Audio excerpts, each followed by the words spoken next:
शिव निराले, अनूठे और अद्भुत हैं, जो सभी देवों के रेशमी वस्त्र, स्वर्णाभूषण और रत्नों से जड़ित मुकुट शोभायान होते हैं। लेकिन महादेव इन सभी चीज़ों से परे रहते हैं। इससे ये साबित होता है कि सादगी में जीवन गुजारना अच्छा होता है।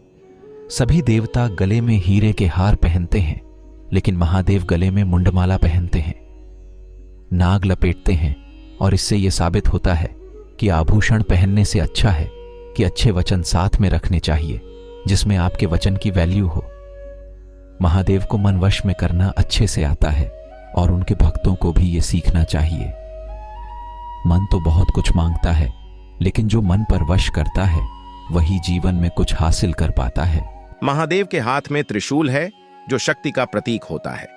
इंसान को अपने हाथ से ऐसे काम करना चाहिए जिससे कोई गलत काम ना हो और आपकी शक्ति भी बरकरार रहे।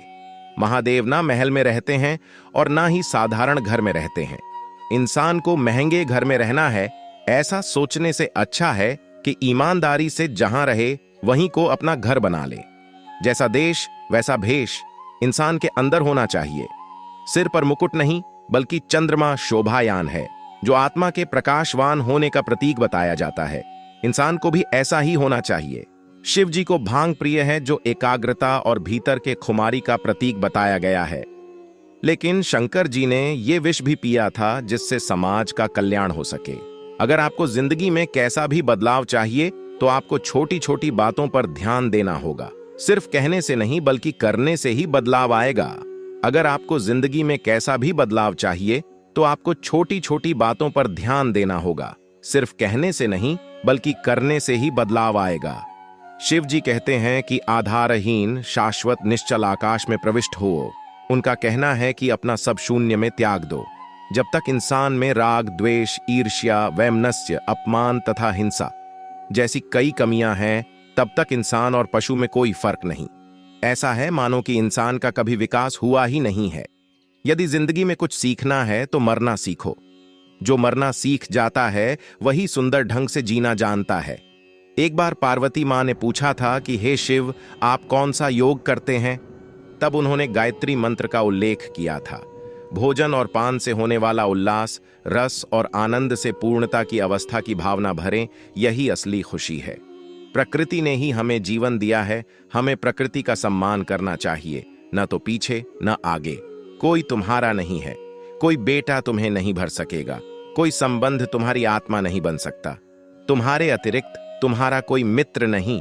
अतीत का प्रभाव जब तक मस्तिष्क पर छाया रहता है, नष्ट का कारण ही बनता है, जिसका एकमात्र समाधान यही है कि शीघ्र से अतिशीघ्र अतीत से उभरकर वर्तमान को स्वीकारना होता है।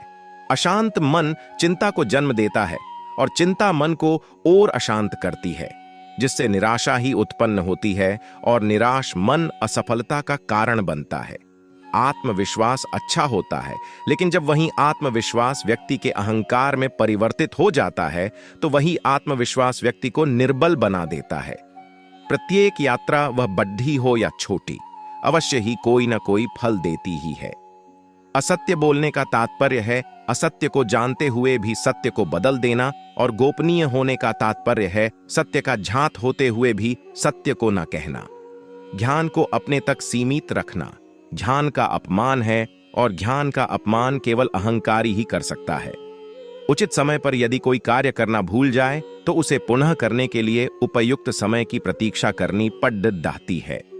जिस प्रकार सुख की अनुभूति के लिए दुख का आभास अनिवार्य है, उसी प्रकार साहस की अनुभूति के लिए भय का सामना भी अनिवार्य है।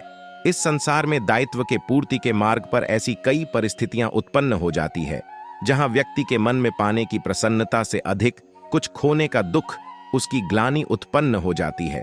जो सदैव अपनी आत्मरक्षा हेतु चिंतित रहते हैं, जिनके प्रत्येक कर्म के पीछे सर्वोच्च पद को प्राप्त करने की प्रतिष्ठा की मंशा हो, वो किसी और की रक्षा करने योग्य हो ही नहीं सकता। एक महासागर में एक छोटी सी नौका तब तक नहीं डूब सकती जब तक महासागर का जल उसमें भर नहीं जाता। उसी प्रकार हमारे बाहर कितना ही दोष क्यों ना हो, हम नकारात्मक सोच वाले व्यक्तियों से घिरे ही क्यों ना हो, जब तक हम उनके दोष, उनकी नकारात्मकता को अपने भीतर प्रवेश नहीं करने देते, तब तक हमें कोई भी डूबा नहीं सकता। आइंस्टीन से पूर्व शिव ने ही कहा था कि कल्पना ज्ञान से ज्यादा महत्वपूर्ण है। हम जैसी कल्पना और विचार करते हैं वैसे ही हो जाते हैं। सपना भी कल्पना है। अधिकतर लोग खुद के बारे में या दूसरों के बारे में बुरी कल्पनाएं या ख्याल करते रहते हैं। दुनिया में आज जो दहशत और अपराध का माहौल है, उसमें सामूहिक रूप से की गई कल्पना का ज्यादा योगदान है। यदि जीवन में कुछ सीखना है तो मरना सीखो। जो मरना सीख जाता है वही सुंदर ढंग से जीना जानता है। जब देवी सती ने अग्निकुंड में प्राण त्याग दिए थे तो शिव उनकी देह लेकर पृथ्वी पर भटकने लगे। इस दौरान त्राही त्राही मच गई थी। विष्णु जी ने सती के पार्थिव शरीर को छिन्न भिन्न कर शिव का मोह तोड़ डहा था। शिव पुराण कहती है कि संसार में किसी भी वस्तु या लोगों से लगाव मानव को दुख और असफलता की ओर ले जाता है। शिव पुराण के अनुसार गुरु और बड़ों का आदर करने वाला उत्तम स्थान पाता है। गुरु के बिना शिष्य का बेद्धा पार नहीं हो सकता और बड्ढों के आशीष से तरक्की के मार्ग खुल जाते हैं। वहीं स्वयं के सम्मान से भी कभी समझौता न करें। मान सम्मान प्राप्त करने के लिए सर्वप्रथम दूसरों को सम्मान देना चाहिए। जो व्यक्ति बिना वजह किसी पर संदेह करता है वह कभी खुश नहीं रह सकता। संदेह करने पर रिश्तों में कड़वाहट पैदा होती है। वासना, गुस्सा और लालच, ये तीनों चीजें नरक के द्वार हैं। अगर आपको सुखी रहना है तो आपको इन तीनों चीजों से दूर रहना चाहिए। अगर कोई व्यक्ति बुद्धिमान है तो उसे समाज की भलाई के लिए भी काम करना चाहिए। ऐसे व्यक्ति को बिना किसी स्वार्थ के समाज के लिए भी योगदान देना चाहिए। जो व्यक्ति भगवान को याद करते हुए मृत्यु को प्राप्त होता है वह सीधा भगवान के धाम को प्राप्त होता है। शिव पुराण के अनुसार व्यक्ति को गुस्सा कभी भी नहीं करनी चाहिए और ना ही किसी के भी मन में क्रोध की भावना उत्पन्न करने वाली वचन बोलनी चाहिए। क्रोधित व्यक्ति का विवेक नष्ट हो जाता है और विवेक के नष्ट होने से व्यक्ति के जीवन में अनगिनत समस्याएं खड़ी हो जाती हैं। ईश्वर सभी को समान अवसर देता है, फिर चाहे कोई राजा हो या रंक। इतिहास साक्षी है जिसमें हमने राजा को रंक होते और रंक को राजा बनते देखा है। यह दुनिया है और यहां सभी अपने आप को किसी ना किसी चीज के लिए सिद्ध करना चाहते हैं। अब रीत यही है और देखते हैं आप उस रीत से हटकर क्या करते हैं। बुरे समय में पैसा काम आए या ना आए यह तो समय ही बताता है, लेकिन जो अपने हैं वे हमेशा ही आपके काम आएंगे। जो करना है वह आज ही कर डाले, क्योंकि क्या पता कब जीवन की डोर टूट जाए। दोस्तों, आज के लिए इतना ही। अपना ख्याल रखना। महादेव के प्रति अपने विचार हमें कमेंट करके जरूर बताएं। अच्छा लगा हो तो अपना साथ बनाए रखना।